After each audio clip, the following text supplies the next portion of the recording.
ఇప్పుడు మనం రేట్లు చూస్తున్నాం కూరగాయలవి. టమాటా రేట్ అనేది ఆకాశాన్ని అంటుంది కదా. సో ఈ విధంగా పెంచితే మరి సామాన్యుడు బతకడం ఎలా సాధ్యమవుతుంది అనుకుంటున్నారు? It's very highly impossible to live there. అంతే, చాలా కష్టం అవుతుంది. ఓకే, అంటే ఇది ఏ రీజన్ వల్ల ఇలా రేట్లు పెంచుతున్నారు అనుకుంటున్నారు? అంటే ఇప్పుడు వానలు కూడా పడింది కదా మేడం, వానలు పడినా కొంచెం పంట కూడా చేతికి సరిగా రాలేదు, పంట కూడా కొంచెం స్పాయిల్ అయిపోయింది. ఇంకా అది కాక డీజిల్ పెట్రోల్ పెరిగింది, దానివల్ల కూడా రేట్స్ అన్నీ ఎక్కిపోయిపోయింది.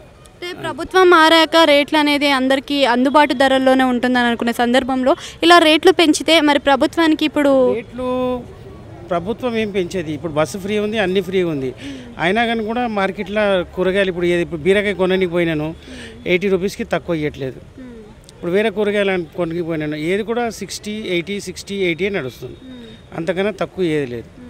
అంటే ఇది వ్యవసాయం చేయడం అనేది తక్కువ అవ్వడం వల్ల ఇది ఇట్లా దెబ్బ పడుతుంది అనుకోవచ్చా? ఇప్పుడు పూర్వీకులు ఉన్న వాళ్ళే వ్యవసాయం చేస్తూ ఉన్నారు, ఇప్పుడు జనరేషన్లు అందరూ కూడా స్టడీ చేసి ఇంజనీర్లు సాఫ్ట్వేర్లు అవుతూ ఉన్నారు.